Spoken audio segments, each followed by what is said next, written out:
Pittsburgh Steelers fans, welcome back to another episode of the Steelers Preview. I am Jeff Hartman, co-editor of BehindTheSteelCurtain.com. Joining me as always, the triumphant trio, Bryan Anthony Davis, the podcast producer. What's up, Bryan? How are you this evening? Hey, yo, fellas. It's doing well. I mean, gosh, wow. We are almost to June. I cannot believe that. Absolutely, yeah. Dave Schofield, other co-editor. What's up, Dave? I'm here. Dave, you hold on. Now I've had a rough day.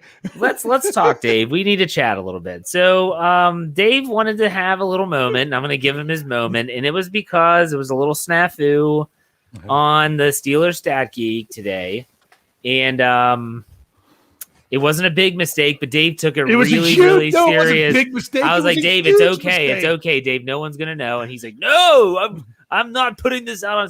Dave, go ahead. Why don't you explain? Okay. So I was answering a question from Michael Beck at the very end of Stat Geek. I was, for those of you, anyone catching out there yet on the live chat, it would be nice to see if you realize my massive blunder, because at the very end, I was trying to go quick. I had my notes in front of me. I was answering the question of which number by the Steelers had been issued the most and which uniform number had been issued the least. So I was going through when I was writing down, and the answer was I was constantly getting fours. So I had a 4 for number. There was 4 players who were number 1. I wrote it down. There was 4 players for number 7. I went through these number by number by number. So as I'm going through, I get to 52, and there was 6. I'm like, oh, that's Mike Webster. I want to talk about that Iron Man thing. I wrote down 52, 6, Webster, circled it on my paper. Then next thing you know, I go and I'm like, oh, wait, there's one that's less. There's 58. There's only 4 for 58. So I write 58 and I circle it and I move an arrow up above it and everything else. And I go on and I find out that really the least is 70 because it's just Ernie Stautner and that's it. So he's the winner. But when I went through and was reading him at the end, I was running out of time and I read the number 58. And then I read all the notes that I had for number 52. So I said that Mike Webster was number 58 and went on and talking about Webster and all that under 58 rather than actually reading the stuff under 52 or reading the stuff under that was supposed to be for 58 and then moving on to number 52. So I felt like a fool saying Mike Webster wore number 58. So I am fully expecting a Christmas present of a custom Steelers jersey of number 58 Mike Webster, and I will wear it with pride. Okay, can I jump in here real quick? Go ahead, Bryan. He told me the same thing. It seemed like it lasted 20 more minutes when he was telling me on the phone. I had to give you a bridged version. And he was all worried about this. And I'm like, Dave, and I'm the podcast producer. I'm like, Dave, that's not even a big deal. It is to me. And I'm like, it is to me. I'm like, I get it, but it sounds like it sounds like just a mistake that. And I didn't correct it. You know what made me realize I was wrong? I read Tony's article this morning about numbers. And I started reading it. I'm like, they haven't recirculated that in 58. And I said in Lambert, I'm like, I didn't say the name Lambert on my podcast, I don't think. And I went back and checked my notes and I'm like, oh no. And then I went and checked the audio and I'm like, oh no. I'm like, Jeff, I got to re-record this or something. I don't know, but it's all right. If it was bad, I could have made it disappear. But I listened and I'm like, this is fine. So really disclaimer, I messed it up. The numbers are off. There was one show I did on Let's Ride where I said I went like an entire segment saying that the offensive coordinator was Mike Mularkey or something. I mean, it was bad, and just people make mistakes. I mean, it's one of those things. I went on the next show and said, I'm sorry. I made a big snafu. Didn't you mix up like Malarkey and McCarthy? Isn't that what it was? Something like that. Yeah, something like that. It happens. And so tomorrow morning, Friday morning on my Let's Ride podcast, I even apologized for Dave. So all the listeners out there know that he felt so bad about it. And podcast producer know that Mr. Dave didn't put his link out there because he was so embarrassed about it. Yep. So when we don't get the downloads, Bryan, that's why. When we don't he's like, oh man, I hope nobody's downloaded it. I'm like, dude, what do you know? Yes. Do you not understand how this works? We want them to download the show. And only that, it was at the very end of the show. It was like it was at the very end. The last 45 seconds. Yeah. I'm driving to work. I'm like, oh, you got that wrong. Oh well. And the best any Steeler fan with any knowledge of the past knows exactly who 58 is. Anyway, Big Bro chiming in. I told you I'm an embarrassment. That's why I'm like the guy that's always right was wrong. I was kind of happy about that. No, it's not that I'm always right, but I'm always able to fix it. And I'm like, I can't fix it. As William Joel would say, actually his name was William Martin. I don't know if you know that, Billy Martin, but when Billy Joel would say, "You're only human." Yeah. So there you go, Dave. It's okay. Yeah. But I got to say this. Jeff and I were going over numbers back and forth this morning and like deep diving into numbers with the podcast. And then we got the one guy saying, "I hope nobody downloaded." I'm like, yeah. Well, if anyone's here in the live chat, whether you're on Facebook watching us live or whether you're on YouTube watching us live, or if you're watching us in replay, this is a perfect opportunity to tell you that the only way that you can hear the snafu is by going to our audio side, where you have to, anywhere where you get your podcast, search Steelers. We're the first one there in the Apple Podcast app. We want to stay there, by the way. And, just that search Steelers Behind the Steel Curtain and download us, subscribe, follow, do whatever you have to do. All right, let's move on with the show, shall we? The only news that really happened this week was the fact that the Steelers have 6 out of 9 draft picks signed. And guys, I just want to get your quick take. Boy, is this depressing. Anyone else remember the back in the day when a draft pick signing was like a big deal, especially your top pick, especially if that was a quarterback? People forget this. Ben Roethlisberger was not at camp on time as a rookie in 2004. I still remember the picture in the Post-Gazette where he walked up and he shook Bill Cowher's hand, and Cowher had that traditional straw hat on with the Steeler logo on it. And I remember Sam Bradford holding out, and he got a huge contract. I think he was the last guy that really got paid as a rookie before the new CBA. Yeah, he was 2010. Go ahead, Brian. What's your thoughts on that? Rod Woodson, man, he didn't show up until the middle of the season in 1987. Believe it or not, he was not the Steelers' Rookie of the Year that year. It was Dalton Hall, the second-round pick at corner. Rod Woodson was still, hoping to join the track and field Olympics in the 1988 Seoul Korea games, and he held out for a long time, and he didn't show up. And you didn't do that back in the day with Chuck Noll. Yeah, but he eventually showed up. Dave, do you remember those days? I mean, it's kind of like another pick sign. Nah, we know exactly how much it's going to cost. We know what his contract's going to be. Honestly, the numbers that I put out there, one of them was off by $4. $4. That's how close. That's how, because it's an estimate, because you're based on some things that are out there. That's why I said all of these contracts are going to be within $20 of this. Yeah. All of these signing bonuses and stuff. Really, the only thing they're working out is how things are done in the future years. And this is what's really, really nice. Their cap hit when you draft them based on their position. End of story. There's no question mark about it. Now you can work out, various nuances with years 2, 3, and 4 on how it's structured and how much is guaranteed and stuff like that. But that cap hit for year 1 is known. I mean, it's known well before the draft, as long as you actually pick the guys in those spots. So it really helps with managing that part of the finances, that aspect of it. But I like it much better now that you kind of know what's happening. And Dave, go ahead, Dave. Yeah, I'll just go say, and the NFLPA likes it because you're not getting all these guys that are sucking up all the salary cap that's never stepped foot on the field, and you don't know if they're really going to pan out or not. Pay the guys that you know are producing. Let me ask you this, Dave, because I figure you would know this. Was there any change in the rookie salary scale from the previous CBA to the current one? And the salary scale? Well, for instance, if you're a first-round pick and you're slotted, you have a slotted system. Did anything change? I can't tell you for sure. I think every year it's supposed to go up how much the signing bonuses are. I don't know if it was a jump, but the biggest thing is those base salaries are going up with the new CBA big time. So this year, it's the base salary. Every rookie is making every draft pick that makes the team is making $660,000 as their base salary. The only difference is their signing bonus, but that goes up year by year with the new CBA as those minimums go up. Absolutely. Okay. Does that help? Yeah, no, it answered my question. Absolutely. Okay. So let's talk about the gist of the show that we're going to be talking about today. This is something that Bryan thought of. Bryan, do you want to explain it since it was your idea? No. Okay. Not the best color man in the league for nothing.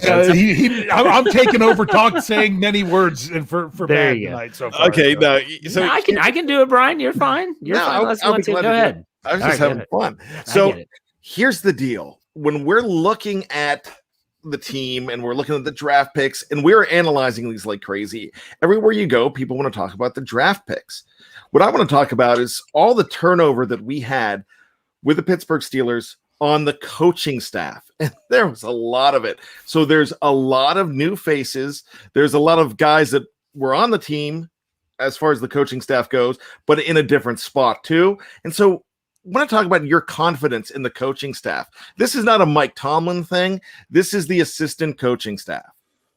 Yeah, this is everybody. So we decided that we didn't want to do the entire staff. So we decided to break it up into 2 shows, 2 weeks for the Steelers preview. This week, we're doing the offensive coaching staff. Next week, we're doing the defensive coaching staff. So we're doing confidence index, confidence rankings. We're going to do a scale from 1 to 10, 1 being holy cow, this person's awful, to 10, very confident in this coach. They know exactly what they're doing, and they'll be just fine. We're not doing head coach or anything like that. This is specific to offense or defense. Maybe in the 3rd week, we'll do specialists and other coaches, like assistant coach and head coach, which are literally 3 people. But anyways, we're just doing offense today. So let's get this thing started with none other than the director of the offense, the offensive coordinator, brand new, in this new job, first time ever as a coordinator in the NFL level. He was promoted from the quarterbacks coach last year. That's none other than Matt Canada. Guys, Dave talked about Matt Canada a lot in his podcast today. That part of it was fine. There was no Jack Lambert, not at all. No, nothing to do with that. And one thing that was interesting to me is I always thought that Matt Canada never stayed in one place very long. I was shocked when Dave was like, yeah, Indiana, he was there for 4 years. Somewhere else, he was there for 3. I said, wow. I didn't realize that. I thought he was there for like 1-2 years max, and then he was out the door. It was basically like a cup of coffee, and then I'm gone. But still, he has a lot of experience as a play caller, just not at the NFL level. So let's do this. 1 to 10. How confident are you in Matt Canada to do the job of offensive coordinator for the Pittsburgh Steelers in 2021, and we'll assume beyond? Brian, we'll start with you. I'm going to start off by saying 7, but I'm very confident in this guy, but there's still that unknown factor. I do want to but I do want to elaborate on something that Jeff just said. The situation where Matt Canada was in Maryland was really weird because he was filling in after there was a death on the team, a player on the team. The death of a player. That's really different. But yeah. But he wasn't the head man when that happened, but he came in right after that. And so the turnover was quick after that because they were cleaning house and changing everything.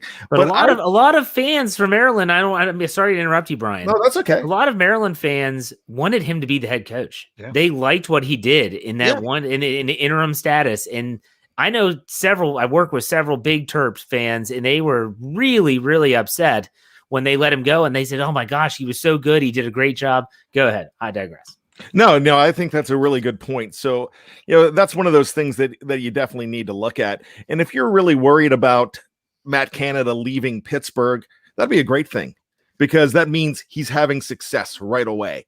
If you're worried about him, being plucked from the Steelers coaching staff and ending up on the sidelines as a head man somewhere, don't worry about that because that's great news because that means that things are working. So I really wouldn't worry about that. Reason I'm going to go with a 7 with Mr. Canada is this. I still don't know what's going on with this offense. We have not seen it, but what we're hearing, there's little things here and there. It's like, wow, this is going to be exciting. This is going to be different. I saw where KT Smith, our very own Cliff Harris as a punk, was mentioning that there's going to be motion everywhere.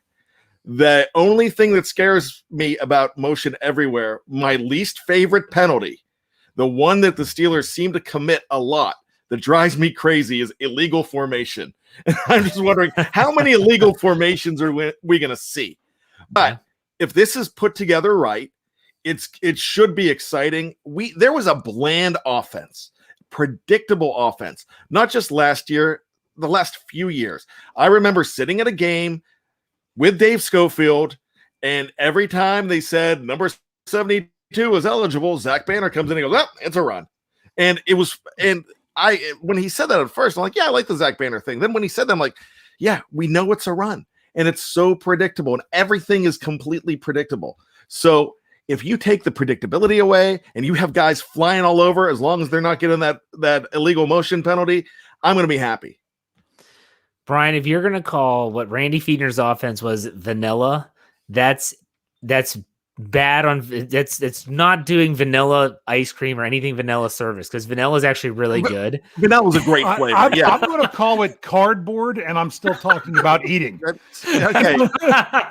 Yes, Dave. Good one. All right, the cardboard offense of Randy Fichtner, or the wooden stick on the popsicle stick in the middle of the popsicle. There you go. All right, Dave. Enough about Randy Land. We don't need to we don't want to be Debbie Downers on the show. Dave, go ahead and give us your confidence ranking for Matt Canada. Okay, I'm gonna go slightly different. I'm gonna say 7.5 because I want to put him. You're like, 0.5. Well, I want to go halfway between 5 and a 10 because the reason it's a little bit higher than it probably would have been a 6, except I like that he was with the Steelers last year in a different role, even for just a year, and that they had confidence to move him up from there, and they had confidence to do that. And one, Benjamin Todd Roethlisberger was willing to take a pay cut to come back, knowing that Canada is going to be the offensive coordinator. That just kind of tells you that things must be okay. You shouldn't have to question that as much as when you always say, oh, is this going to fit? I liked the Randy Fichtner hire when it happened because I didn't want a big question mark of how is Ben going to work with this new offensive coordinator. Then I saw what it was, and I'm like, I gave him the benefit of the doubt the first year, and then after that, I started to not. And by last year, he should have had it together, and he didn't. So let's not go. Let's stay on topic. So when it comes to Canada, he's never done it in the NFL as the offensive coordinator. Last year was his first year in the NFL period. So that's why it's not higher. I want to see how it's going to work out. It has the potential to be something that everyone's like, whoa, wow, the Steelers, and you actually don't know what they're doing. This is going to be really hard to beat this team now. That's what I want to hear. I'm going to go with 8. And a lot of this is because of number one, Dave's podcast that I listened to this morning that's talked a lot about Canada. And mainly the fact that, everyone says that, and a couple of people in the live chat have chimed in and said, we don't know what Canada's offense is going to look like. We have an idea. A lot of his philosophy, we'll put it that way, was used last season in weeks, Dave, 1 through 5, when they were top 10 in rushing? The running part. And I'm not the expert at this. Jeffrey Bennett can speak to this so much better because is that they were using like the special motions that Matt Canada added into the running game, but they only used it when they ran the ball. So as soon as the Steelers were doing the motions, team started to catch on saying, oh yeah, they're going to run. And then they would jump on it. So, but Jeffrey knows that much better than I do. I did like the motion, and then it just disappeared. It literally just disappeared. It was like one day, poof, all those pre-snap motions. We're going to see a lot of that. You've already seen comments from players like Pat Freiermuth, players like Najee Harris, and they're saying that it's an exciting offense. Some of the media members are saying it's quote unquote interesting, and considering the vast majority of Steelers media are dinosaurs, they would find it interesting and be a little intimidated by it. I like the way that they're going. If it's a little bit more college-like, as long as the quarterback can handle it, that's a big if. I think it's going to be great. It's going to be a good change of pace. It's something that I personally, as a Steeler fan, have been wanting the Steelers to do. Let's get a little bit more modern, let's mix it up. So I'm going to give them an 8. All right, an 8. We'll keep it even. All right, so let's go to the next coach. When Matt Canada was promoted from quarterbacks coach to offensive coordinator, a lot of people wondered, myself included, are they going to even hire a quarterbacks coach? And they did. Mike Sullivan, who does have experience. No, we're not talking about the Penguins head coach as they're winning 3-1 right now in the third period, but that's not him, by the way. This is another Mike Sullivan. He has experience with the Denver Broncos, with the New York Giants. Bryan, we'll start with you again. What is your confidence index ranking, whatever you want to call it, rating for Mike Sullivan? My confidence ranking for Mr. Sullivan is actually a 9. And I know that's going pretty high when I don't know too much about him, but I do know this. I know the quarterbacks that he has been around in Denver, the quarterbacks that he's been around with the New York Giants.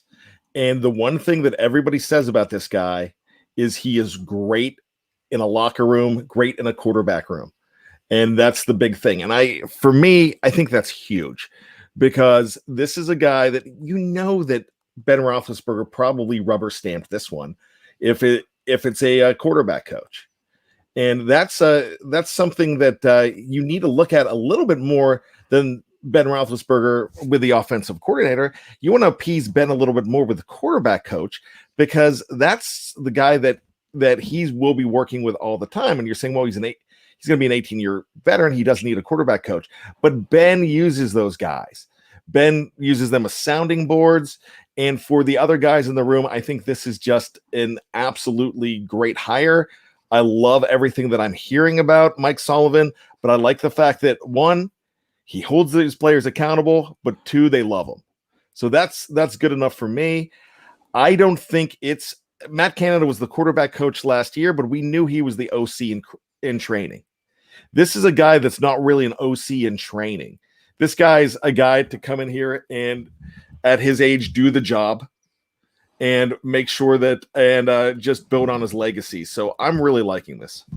All right, Dave, what about you with Mike Sullivan? Okay, well, first I have to give an apology if I'm making all kinds of weird faces. Jeff is no longer allowed to say a Penguin score on the air again, because as soon as he does, it changes. Yeah. So that's why, if you saw some weird reactions from me, that was why. Yeah. So Mike Sullivan, I'm kind of with Bryan. I'm going to, excuse me, I'm going to give it an 8. And he said about Ben, sorry. You want me to go? Do you want to maybe you should go. Let me do that. All right. Yeah. I'll go ahead and give Sullivan. In terms of confidence, I give it a 7 because, like we've said, it has a lot of experience. If there was a hope confidence, it would be like a 10 or a 9 or a 10 because the experience he has. I'm thinking about one player. It's not Ben Roethlisberger. It's Dwayne Haskins. This guy. I mean, I still believe this in my heart of hearts is that Dwayne Haskins was a reason they did not go after a quarterback in this draft because they view him as like a first-round pick. He was a first-round pick. He's a prospect. Maybe they have something in this guy, and they had to get a coach that could get him mentally right. We know he has the talent. We just have to know, can he put it all together? And a quarterback's coach is going to be dealing with him more than anyone else on that coaching staff. So again, I give him a 7 because of all the experience, and I really don't know too much about Mike Sullivan. I'm not going to sit here and BS you all about that. But for me, in terms of if there's a hope index, oh my gosh, I hope that it really pays out. But yeah. Go ahead, Dave. You all right? I think I'm all right. Do I sound normal again? My goodness, that was weird. So I'm sorry, I'm watching the melee going on in the hockey game at the same time.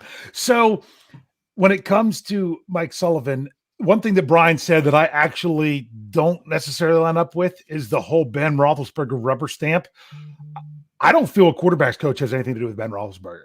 Ben Roethlisberger, he's dealing directly with Canada, everything. I think the point of this of the quarterback's coach is to work with the other quarterbacks as much as anything. So it's not like Ben will never see him or anything else, but it's kind of like the assistant offensive line coach, we'll talk about eventually. They deal with the non-starters.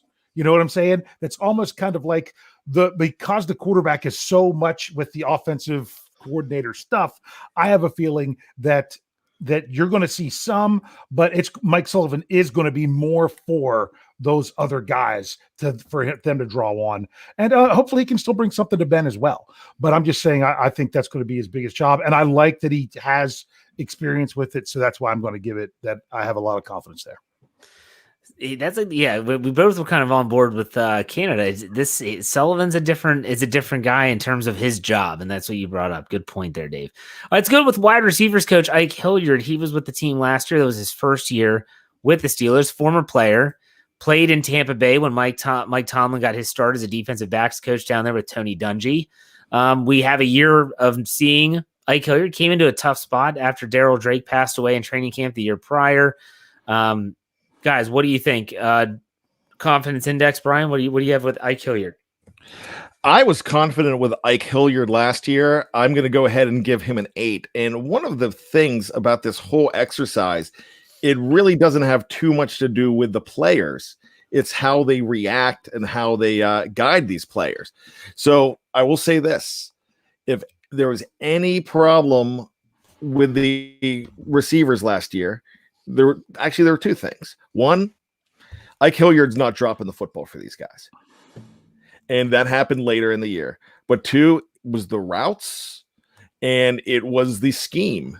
And the scheme was that quick boom, boom, that 5-yard pass. And that was the entire thing. Juju Smith-Schuster caught 97 balls last year and didn't get over 1,000 yards. And what does that tell you?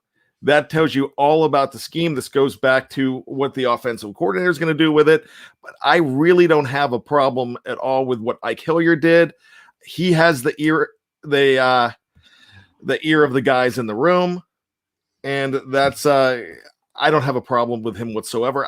I'll go ahead and give him an 8 because I think I trust what he's doing.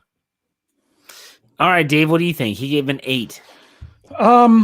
I was, that sounds good. Eight's about the right spot. I like that it's funny because people are like, oh, a veteran presence in the locker room. They have it in their coach as much as anything because he played the game.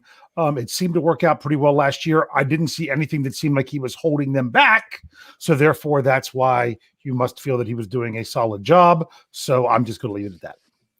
I think about Ike Hilliard in the job that he did last year. And, Bryan spoke a lot about the receivers that he had.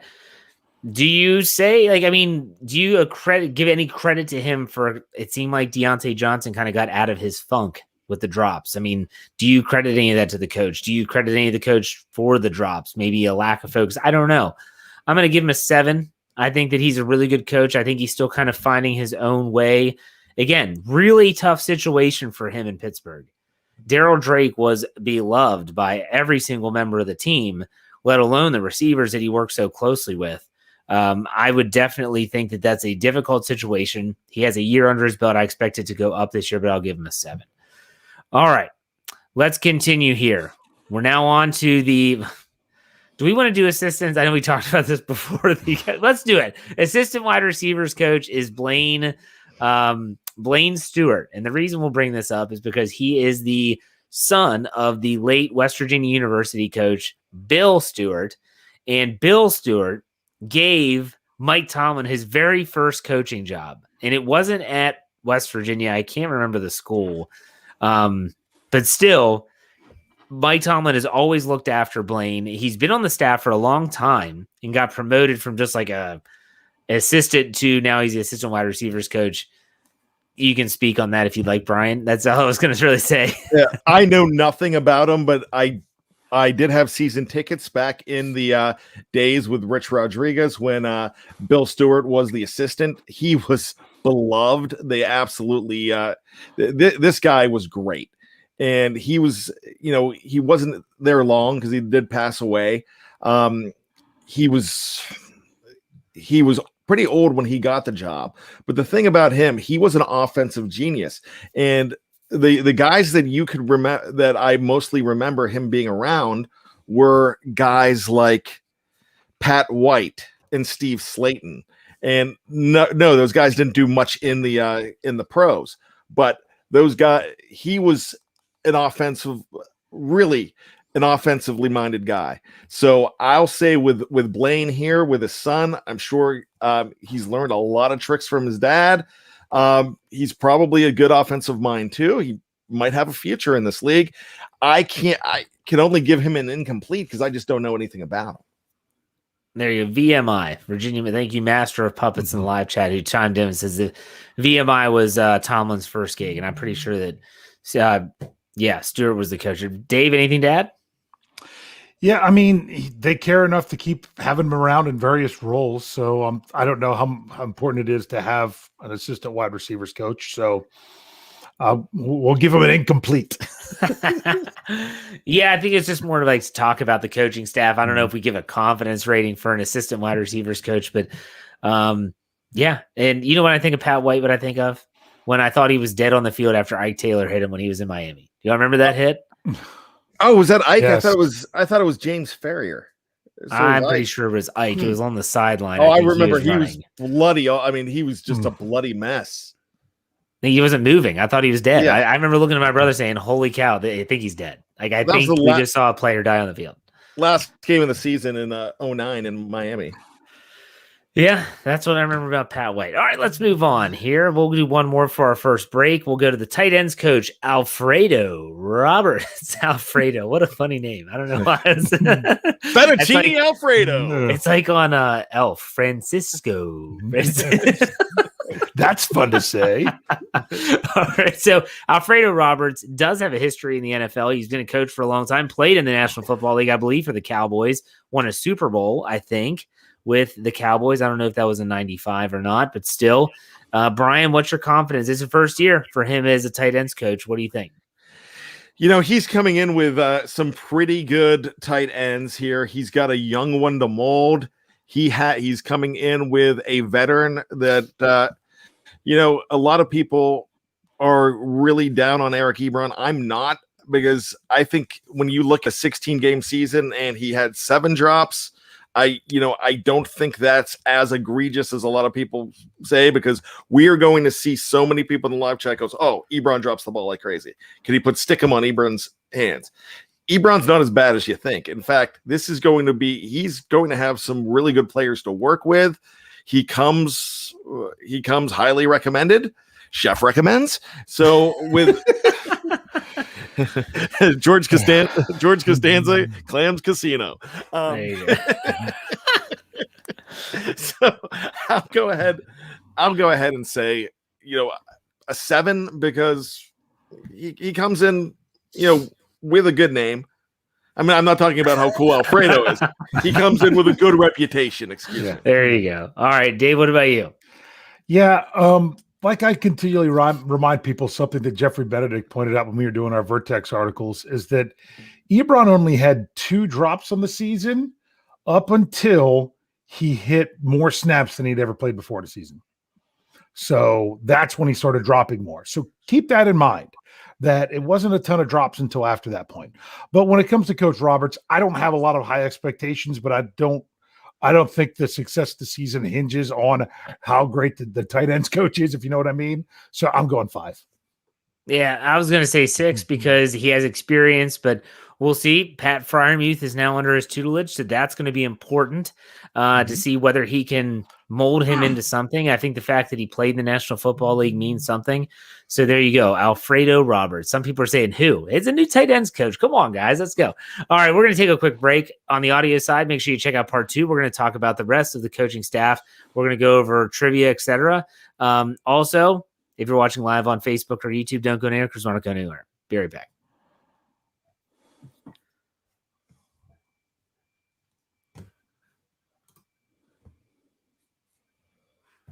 All right, Pittsburgh Steelers fans, welcome back to the second part of the Steelers preview. I'm Jeff Hartman, co-editor of BehindTheSteelCurtain.com, and we're continuing to talk about confidence index, confidence ratings for the offensive coaching staff. I'm joined by Bryan Anthony Davis, podcast producer, and Dave Schofield, the other co-editor of BehindTheSteelCurtain.com, your one-stop shop for all things Steelers. All right, let's talk about, let's go running backs. Eddie Faulkner, who actually knows Matt Canada very well. They coached together at NC State. He was, I believe, a tight ends coach at NC State, and then Mike Tomlin brings him in to coach the running backs. And we talked about Freiermuth with Alfredo Roberts. He's going to have Najee Harris under his tutelage this year. So let's talk about confidence in Faulkner. Go ahead, Bryan. Eddie Faulkner was the running backs coach for the last few years, and they did not rank well under Eddie Faulkner, but they did retain him when they were getting rid of a lot of people. So that tells me that they were not concerned about the job that Eddie Faulkner was doing as much as they were concerned about the scheme with, once again, Randy Land. So with that, they have confidence in him. I'm going to go ahead and say a 6 or a 7 because I really think that this is going to change with the scheme. He would not be here if he was a part of the problem. All right, Dave, what do you think about Faulkner? This is a tough one for me. Yeah, it really is. I mean, I'm gonna say 4 based on past experience. That I'm gonna say less than average, but it's not personal. I think this is his chance to show what he can do. I mean, now they kept him around when the running game was dead last, when they were making other moves, and they drafted a running back in the first round. It's all or nothing for him now, in my opinion. The only thing I would say is if they really would have invested in the offensive line to show that that's what it was going to be, then you could really say that. But I still think we'll see what you can do. They're not just throwing mid-round picks in the backfield anymore. You're going to get the higher pedigree and see what they can do with it. You gave him a 4. I'm going to go 5. I think that 5 is fair. Like you said, it's one of those situations where Tyler W is coming. Sorry. It's got to be one of those situations where, like you said, there's no excuses anymore. You know, you could say last year that, well, James Conner was hurt and Benny Snell might not be that great. And Anthony McFarland's a rookie and Jalen Samuels, he had that one really good game against the Patriots, but since then he hasn't done much. Well, you just got a top draft pick. You just got a top draft pick in Najee Harris. You have to be able to do something with it. Like, that's it.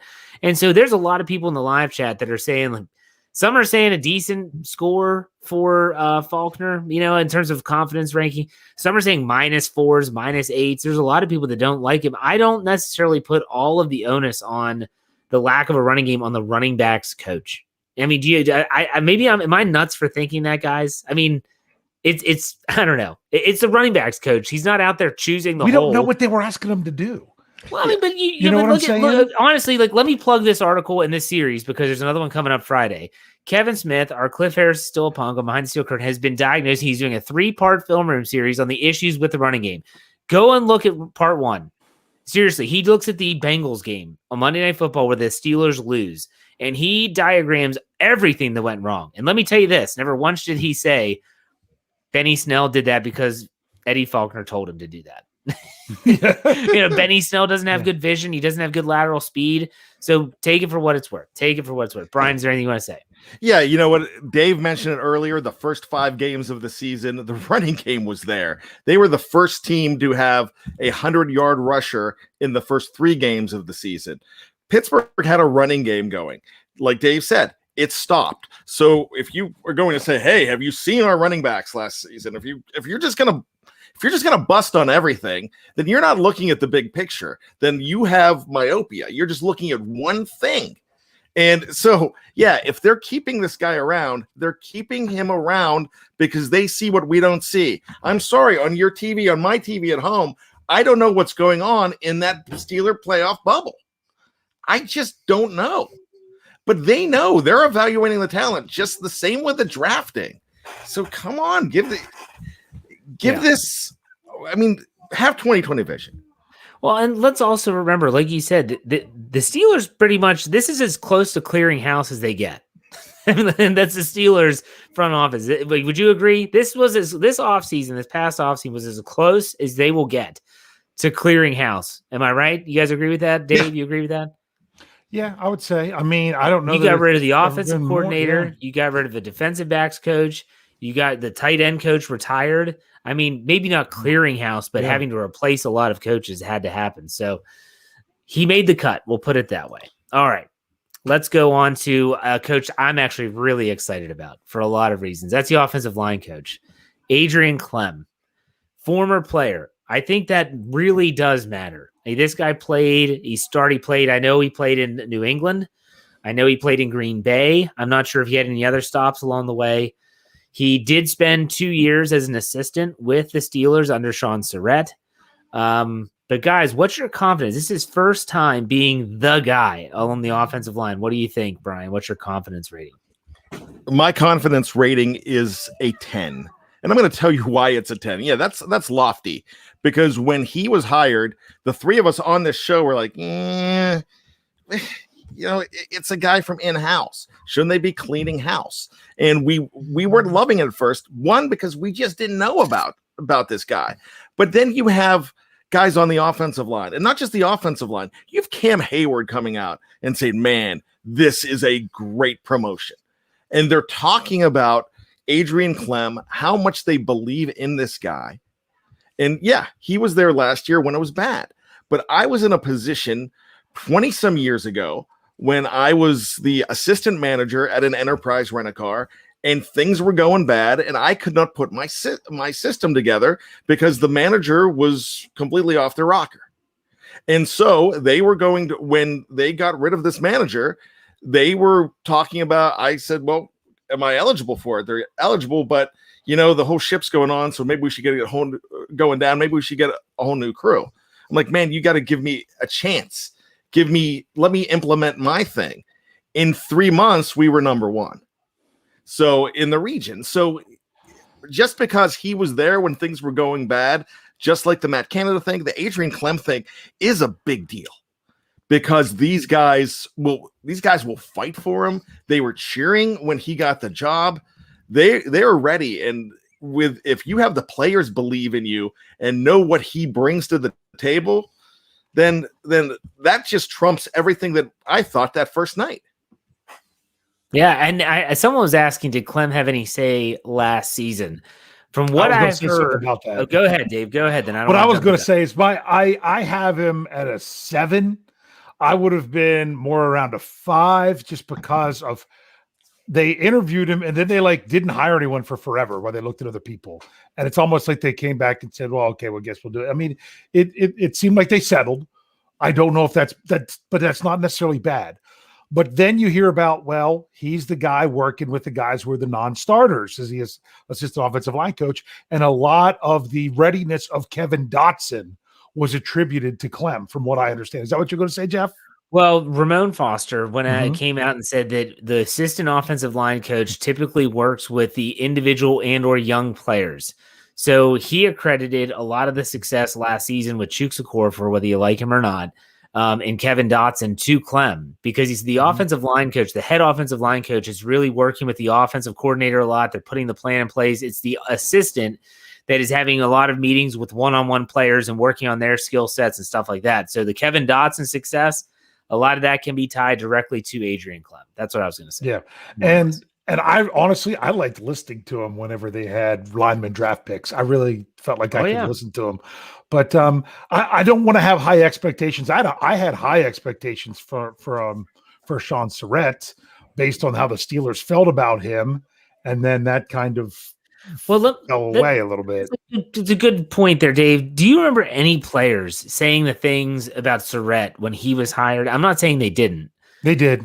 They did? Because I don't remember that. I don't remember people saying, okay, all right, but then that's fine. That's fine. Yeah. I was hoping you were going to say no, but they did. Yeah. I'm going to go with I'm going to go with an 8. I'm going to go with an 8. I know that's a little bit high for a lot of people, but I just think that, again, playing in the National Football League, it does matter. Mike Munchak was a Hall of Fame player. That matters. That really does matter. Now, I'm not saying Adrian Clem is or ever will be a Hall of Fame player, but still he has experience in the NFL. So for me, I think that he can bring not only the experience to the table, but he can also really do a great job communicating with players. He knows what it's like being out there in the trenches. And that's something Sean Surratt, not his fault, he did not know. He was not in the NFL that I'm aware of. Was he? Because he played at Kent with James Harrison, didn't he? That's how he got the nickname Sweet Feet. James Harrison came in and says, what's Sweet Feet doing in here? Anyways, all right, let's go. We weren't going to talk about this, but let's talk about the assistant offensive line coach and we're not going to give him a confidence grade, but Chris Morgan. Go ahead. Chris Morgan, assistant O-line coach. Dave, go ahead and go first since you were 10. So excited. A 10. Yes. Anytime you can bring in an assistant offensive line coach that's had time as an offensive line coach. I mean, he was the offensive line coach with the Falcons since 2015. Now, some people are like, oh, well, do they have a great line? I tell you what, there was people with the Falcons that were upset that he was not retained. So I'm like, anytime you can have someone like that has the experience, especially with that makes me feel better about Clem, having someone else who's done this job a very long time. I mean, he's been coaching in the NFL since 2009. So, and it's all been offensive line. So that's why I like this as a guy that's going to help develop young guys. Bryan, what do you think about Chris Morgan as the assistant O-line coach?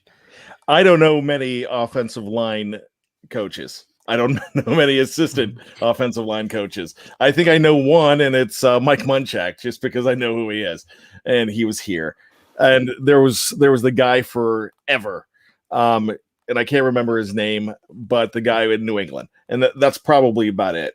I mean, I'm going to have just jump on everything that jump on Dave's bandwagon and say everything that he's saying. You know, I kind of agree with it because he's a good hire if they trust what they're bringing in. Yeah, there's nothing for me to add to this. Let's kind of wrap this up in a way and talk about the offense as a whole. There was a lot of turnover on this staff. I mean, when you think about it, Matt Canada, first-year coordinator, quarterbacks coach Mike Sullivan, brand new to the system, wide receivers coach Ike Hilliard, second year, tight ends coach Alfredo Roberts, first year with the team, Adrian Clem, first year as an offensive line coach, Chris Morgan, first year with the team. If you were to just give an overall confidence of the offensive coaching staff, an overall confidence ranking, index, rating, whatever Pro Football Focus is using this week, what would you give the offensive staff in general? Bryan, go ahead. I think if you average up everything that came out of my mouth tonight, I would probably say 7.5, 8. Okay. Dave, what about you? Yeah, I was going to say 7.5. It's young guys. I mean, well, they're not all young, but they're all fresh. So if offense is where you're struggling with staleness, fresh is generally a better way to go, if you know what I mean. But it's got to work. That's the other thing is it's got to all fit together and work. So let's just say maybe that's my hopeful index, if you know what I mean. Yeah. You could find out that sometimes you go to do things and they just don't work. So if the Steelers can't be one of those loyal to a T teams, if they bring together this offensive coaching staff and they find this year that it doesn't work, that it's just not the right fit in places, then you've got to go ahead and make the moves. I'm going to give him a 7. I'm going to give it a 7. And Donald Nolan, I'm not going to bring it up, but he says, are we going to review the medical staff and Waterboys next? Maybe. Do we have their names? Yeah. And then he also says the hot dog vendors get a 3.5. Well, no, I get it. That's a funny joke, Don. I'm not picking on y'all. But what I want to say is that as fans, everyone wants to blame the coaches. You might as well know who they are. And there's already been several names that we've thrown out there that everyone's like, who is that? We have a coach like that? Who is this guy? You might as well know the coaches if you're going to blame them constantly for poor play. So that's my thought here. Go ahead, Dave. You want to say something? No, I completely agree with you. Okay. All right. So if you're going to complain about the coaching Bryan staff, wants to say something. Go ahead, Bryan. You got to say something? Yeah, I mean, I think that we should, with that, just go ahead and mention Glenn Guimont and Matt Toshmo. Those guys are your strength and conditioning coaches and your quality control coach. Quality control. That's right. They have a new guy. That's a new guy. They never had a quality control coach before. He's going to do, like, someone said that a quality control coach is basically taking 2 weeks ahead of time, like film and breaking it down. And I know, do they have a get back coach? That's what I want to know. I love watching those videos of the get back coach. Get back. Is that whole coach? Go ahead. Is the quality control coach the guy that also helps out with the challenge flags? I don't know, because Tomlin holds his own challenge flag. I think it's McVay out in LA that he has a guy that he walks behind him and pulls him back off the field. Hey, I'll do that. I've coached in games where we've gotten penalties for the sideline stuff. I believe it. I bet that get back coach makes more than I do in, like, my career. So I would gladly pull Sean McVay back off the field. That'd be fun. Can I sign up for that? Good luck trying to move me and try to pull me out on the field with you. I always said the best positions in sports, you have, like, backup third string quarterback that still is on the team but never plays. You have a bullpen catcher in baseball that travels with the team just to catch the bull.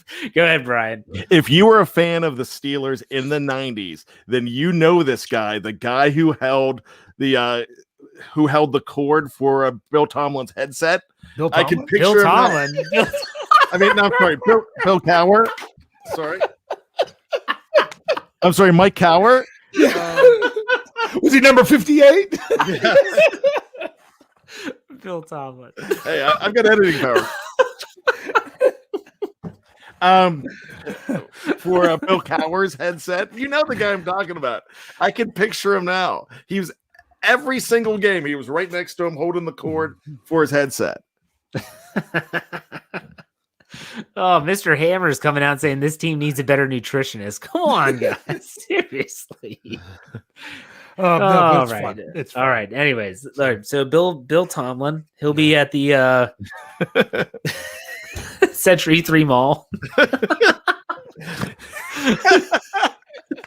Signing autographs. Century 3. 11 in Church Road, Pittsburgh. Minutes from the mall. Anyway. Those that are in the Pittsburgh area know that. They know that commercial. All right. Trivia. There's no fee unless we get money for you. Yeah. Sorry. Oh my gosh. Okay, we have trivia. Dave has trivia. Do. Let's go. I have trivia, and it's ironic. I didn't even know we were talking about coaches when I found this trivia. I stumbled on it looking at some old things, and we know that the Pittsburgh Steelers are known for their consistency when it comes to the head coaching position. 3 head coaches since the merger and everything like that. And because of this, we don't get scenarios where the Steelers face former coaches. Like when the Tennessee Titans happened to face the Denver Broncos, they would be facing their former head coach in Mike Munchak. When's the last time the Pittsburgh Steelers faced their former head coach in a regular season or playoff game? Holy cow. Brian, you gotta, I don't know. I have no idea. Oh gosh. It was probably was it against the Detroit Lions in like 1959, or with Bobby Lane was the quarterback for Pittsburgh? I don't know. Buddy Parker? Okay. Now, you know what? I had this up and now it's not here. When I was going to list off a bunch of other. No, I have the answer. I wanted to be able to respond to his incorrect answers, is what it was. Gotcha. But I will tell you this: on November 5th, 1973, the Pittsburgh Steelers had a 21-16 victory over the Washington Redskins, where their offensive line coach was none other than Mike Tomlin. Oh no, I mean Bill Tomlin. No, it was Bill Austin, the coach before Chuck Noll. So it has been since 1973 was the last time the Pittsburgh Steelers faced a team where a former offensive or former head coach was still coaching, which is pretty impressive when you think about that. But I had another one I was going to ask specifically for Jeff, because this one might be a little bit easier.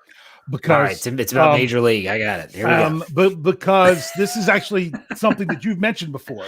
You mentioned that when the Pitts, talking about the Immaculate Reception. Yeah.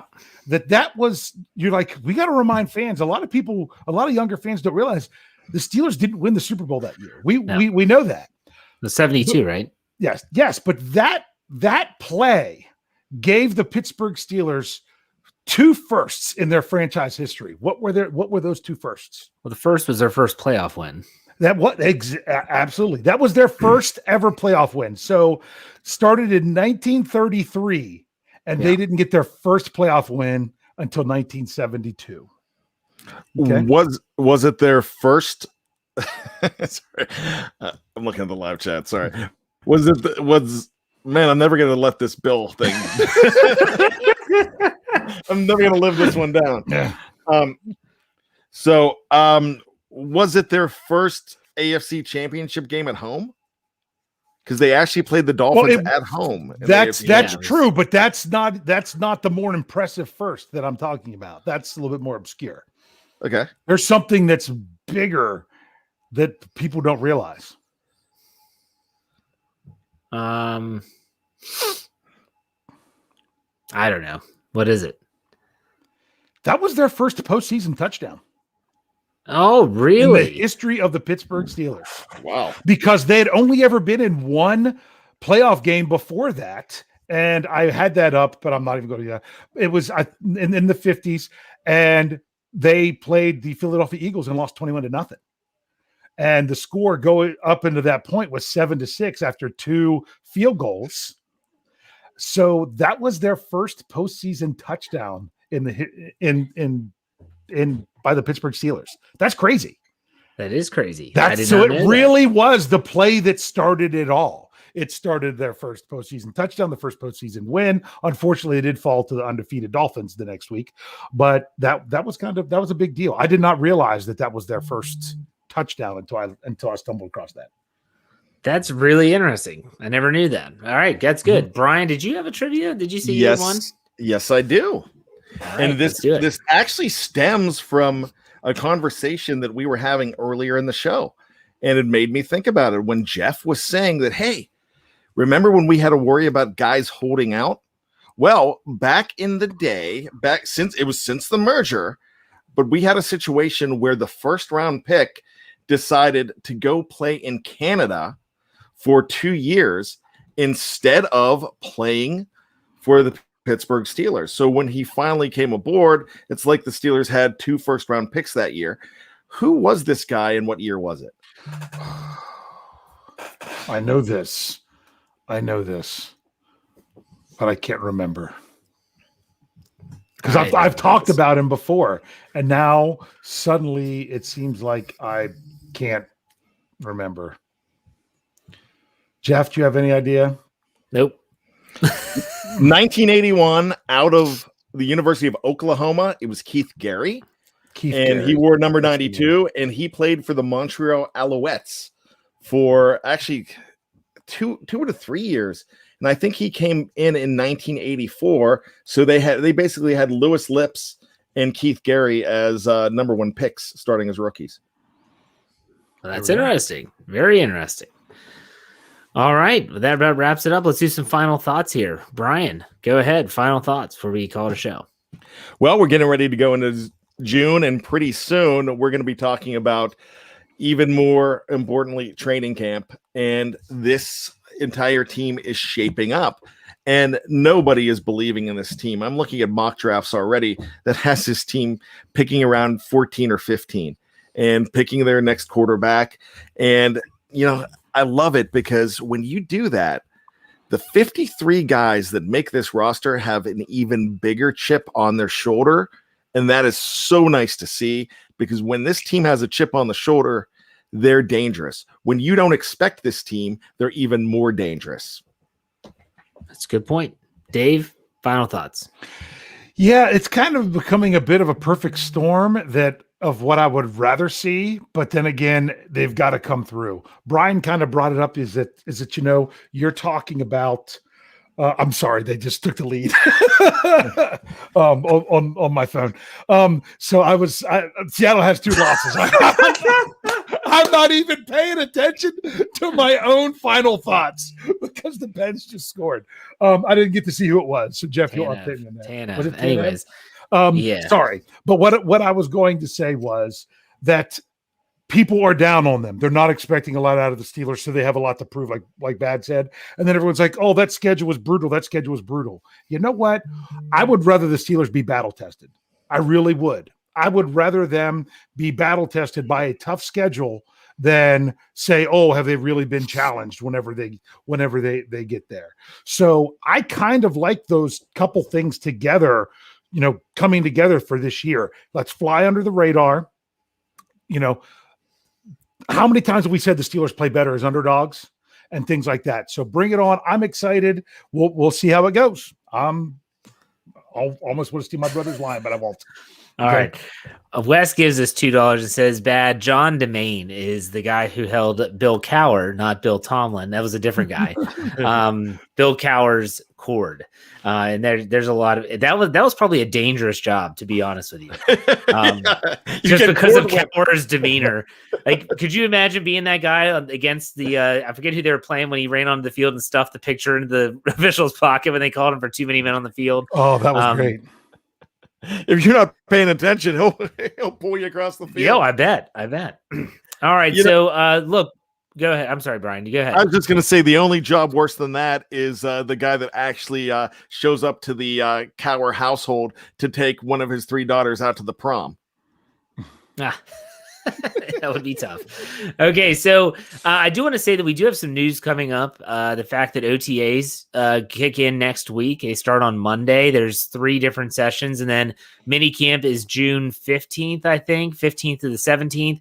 It's after that time when we go into the dog days of summer, and there's just not that much to talk about. Until then, we will have some news, so make sure BehindTheSteelCurtain.com is your one-stop shop for all things Steelers. Wherever you get your podcasts, search Steelers or Behind the Steel Curtain. Subscribe and follow so you don't miss anything. All of our PM shows that are on YouTube or live on Facebook are also found there, as well as my Monday, Wednesday, Friday Let's Ride, Dave's Stat Geek on Thursday, the live mic with Michael Beck on Tuesday. So make sure you check out all that great stuff. All right, that's it. That's the wrap. Next week we'll talk about defensive coaches. Dave, why don't you send us out? Hey. There it is. We'll see you. Have a great week, everyone. See you next time.